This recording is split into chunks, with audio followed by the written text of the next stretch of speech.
दोस्तों, हमारे विचार हमारे कर्म होते हैं। हमारे जीवन में जो कुछ भी घटता है उसका सीधा संबंध हमारे विचारों से है।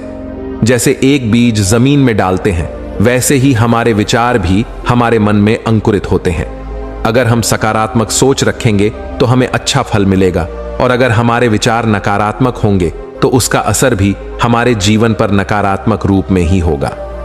गौतम बुद्ध ने एक बार अपने शिष्यों से कहा था कि हमारे कर्म ही हमारे भाग्य का निर्माण करते हैं। जो हम सोचते हैं वही हम बनते हैं। हमारे विचार हमारे कर्म बन जाते हैं, और वही कर्म हमारे भविष्य का निर्माण करते हैं। इसलिए अगर हमें अपने जीवन को बेहतर बनाना है तो हमें अपने विचारों पर नियंत्रण करना सीखना होगा।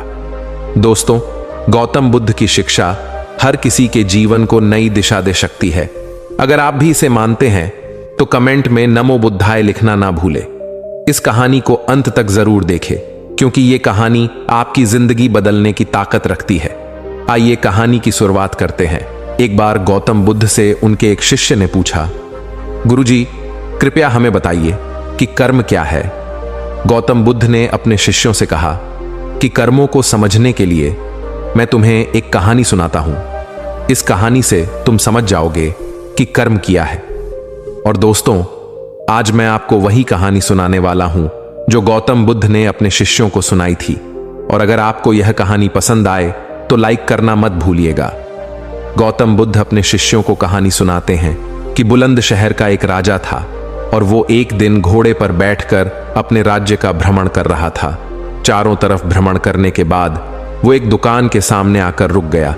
रुकने के बाद राजा ने अपने मंत्री से कहा कि मंत्री जी, मालूम नहीं क्यों मुझे लगता है कि इस दुकानदार को कल के कल फांसी की सजा सुना दूं। इसे मृत्युदंड देने की मुझे इच्छा हो रही है। मंत्री राजा से इसका कारण पूछ पाते, इससे पहले तो राजा उसके आगे निकल गए। मंत्री ने इस बात का कारण पता करने के लिए अगली सुबह भेष बदलकर आम जनता का रूप लेकर दुकानदार के पास जा पहुंचा। वैसे दुकानदार चंदन की लकड़ियां बेचने का काम करता था। मंत्री ने दुकानदार से पूछा कि भाई, आपका काम कैसे चल रहा है। तब दुकानदार ने बताया कि उसका बहुत ही बुरा हाल है। लोग उसकी दुकान पर तो आते हैं, चंदन को सूंघकर उसकी प्रशंसा बहुत ज्यादा करते हैं, लेकिन खरीददा कोई भी नहीं। और उसने आगे बताया कि मैं सिर्फ इसी इंतजार में हूं कि कब हमारे राज्य के राजा की मृत्यु हो जाए और उनके अंतिम संस्कार के लिए मुझसे बहुत सारी चंदन की लकड़ियां खरीद ली जाएं, और शायद वहां से मेरा व्यापार में और बढ़ोतरी हो जाएगी और मेरा व्यापार भी अच्छा हो जाएगा। मंत्री को सारी बातें समझ में आ गई कि यही वो नकारात्मक विचार है जो राजा के मन को भी नकारात्मक कर दिया है। वो मंत्री बहुत ही बुद्धिमान था, इसीलिए उसने सोचा कि मैं थोड़ी बहुत चंदन की लकड़ियां खरीद लेता हूं। उसने दुकानदार को कहा कि क्या मैं आपसे थोड़ी बहुत चंदन की लकड़ियां खरीद सकता हूं। दुकानदार यह सुनकर बहुत ही खुश हो गया। उसने सोचा कि चलो, कुछ तो बिका। इतने समय से कुछ भी नहीं बिक रहा था। उसने चंदन की लकड़ी को कागज से लपेटा और अच्छी तरह से पैकिंग करके वह लकड़ी मंत्री को दे दिया। मंत्री अगली सुबह चंदन की लकड़ी लेकर राजा के दरबार में पहुंच गया और राजा से कहा कि महाराज, वो जो दुकानदार है ना, उसने आपके लिए तोहफे के रूप में चंदन की कुछ लकड़ियां भेजी हैं। राजा यह सुनते ही बहुत ही खुश हुआ और मन ही मन सोचने लगे कि मैं बेकार में ही उस दुकानदार के बारे में गलत बातें सोच रहा था। उसने चंदन की लकड़ी को हाथ में लिया और उसने बहुत ही अच्छी तरह से उसको सूंघा। उसमें से बहुत ही अच्छी सुगंध आ रही थी। राजा इससे बहुत ज्यादा खुश हुए और उस राजा ने दुकानदार के लिए मंत्री के हाथों से सोने के सिक्के भिजवा दिए। उसी आम जनता का रूप लेकर मंत्री अगले दिन सोने के सिक्के के साथ दुकानदार के पास पहुंचा। दुकानदार बहुत ही खुश हुआ।